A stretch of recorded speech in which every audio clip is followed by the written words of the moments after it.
조태용 전 국정원장은 비상계엄 당일 대통령실에 일찍 소집된 이른바 8시 멤버로 계엄 선포 계획을 미리 전달받은 것으로 조사됐습니다. 국정원장은 국가안전보장과 관련한 중대 상황이 발생하면 국회 정보위에 즉시 보고해야 하지만 알리지 않았습니다. 홍장원 전 1차장이 언제 아셨냐고 물어봤지만 대통령실을 다녀온 사실을 숨기고 뭘 그런 걸 물어보냐고도 했습니다. 이후 홍 전 차장이 정치인 체포 지시가 있었다고 폭로하자 바쁘게 움직였습니다. 조 전 원장은 지난해 12월 6일 윤석열 전 대통령과 비화폰으로 2분 가까이 통화했고 그 후 국회 정보위를 찾아가 처음 듣는 내용이라며 허위 보고를 했습니다. 한동훈이 됐든 누가 됐든 체포를 하라거나 그런 지시를 제가 받은 적이 없습니다. 이틀 뒤 국정원 내부 전산망에도 홍 전 차장의 주장은 사실이 아니라는 서한문을 올렸습니다. 이후 국정원 감찰실이 내부 여론을 모아 정리한 보고서엔 홍 전 차장을 신랄하게 욕하는 내용이 담겼습니다.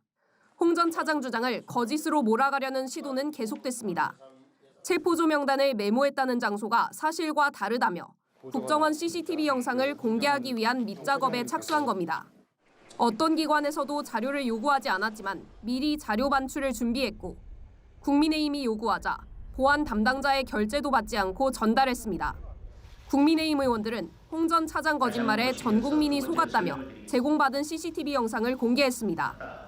특검은 조 전 원장이 윤 전 대통령과 국민의힘 의원들을 지지하고 찬양할 목적으로 CCTV를 제공해 정치에 관여했다고 판단했습니다.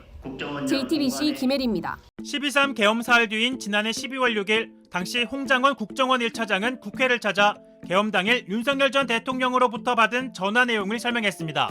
10시 53분경 비상계엄 발표가 나고 종료 후에 전화가 왔다고 합니다. 이번 기회에 다 잡아들여 싹 다 정리해. 이후 조태용 당시 국정원장은 대통령이 정치인 체포를 지시했다는 홍장원 1차장의 진술은 사실이 아니라는 취지의 언론 보도 가이드를 발송했습니다. 오후 1시쯤 직접 국회를 찾아 국정원은 대통령으로부터 정치인 체포 지시를 받지 않았다고 보고했는데요. 이어 오후 1시 30분쯤 대통령실은 대통령은 그 누구에게도 국회의원을 구금하라고 지시한 적이 없다는 메시지를 언론사에 배포했습니다. 내란 특검팀은 조태용 전 원장이 홍장원 전 차장의 진술이 거짓인 것처럼 보이게 만들었다고 판단했습니다. 조 전 원장 공소장에 따르면 특검은 조 전 원장이 윤 전 대통령에 대한 탄핵 소추를 반대하는 여론을 조성할 목적으로 대통령은 정치인 체포 지시를 한 사실이 없고 홍 전 차장이 거짓말을 한다는 허위 내용을 유포했다고 봤습니다.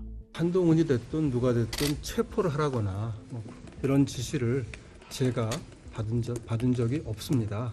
조 전 원장은 12월 8일 국정원 내부 전산망에도 국정원장에게 정치인 체포 지시를 보고했다는 홍 전 차장의 주장은 사실이 아니라는 글을 올렸습니다.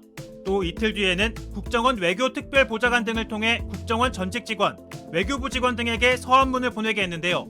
같은 날 국정원 감찰실이 작성한 보고서에는 홍 전 차장에 대해 심각한 기강문란 행위, 개 XX 등 원색적인 비난 내용이 담겼습니다.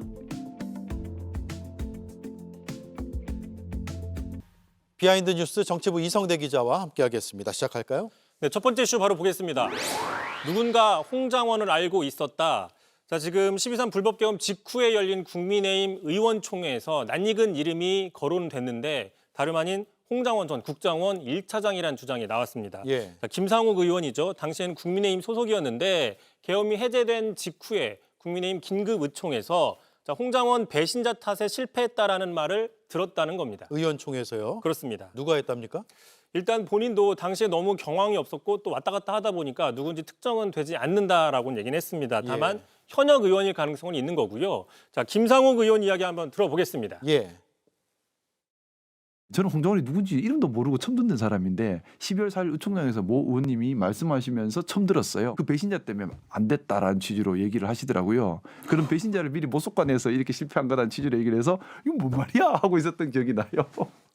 자, 그런데 시간을 좀 되돌려 보면 홍장원 전 차장 지금은 낯익은 일이지만 당시 계엄 직후만 해도 낯선 이름이었죠. 예. 저도 당시에 뉴스를 많이 했을 텐데 그 당시에도 직후에는 별로 들어본 이름은 아닌 것 같아요. 그렇습니다. 실제 홍장원이라는 이름이 이 계엄 전국에서 알려진 거는 이틀 후인 6일 오전부터입니다. 예. 한 언론에서 윤 전 대통령의 정치인 체포 지시를 거부한 국정원 1차장이 경질됐다라는 보도가 나온 이후에 국회 정보위 등을 통해서 실제로 체포 지시가 있었고 또 여인영 전 방첩사령관을 통해서 명단을 받아 적다 포기했다와 같은 증언들이 쏟아지면서 파장이 커졌죠. 예. 그래서 이제 저희들을 포함해서 많은 언론들이 그 관련된 보도들을 했던 기억이 있는 겁니다. 자, 만약에 이제 김상욱 의원 주장대로면 국민의힘 내부에서 누군가 계엄 실패한 이후부터 이미 홍장원 역할론, 다시 얘기해서 체포 지시나 체포 명단 등에 대해서 알고 있었을 가능성이 있다라고 볼 수 있는 거고요. 예. 또 아울러 지금 국민의힘에서는 공식적으로 불법 계엄에 대해서 동의하지 않는다는 입장인데 내부의 누군가는 계엄이 성공하길 바랬다라고도 볼 수 있는 겁니다. 예, 홍장원 때문에 계엄 성공을 못했다 이런 얘기요.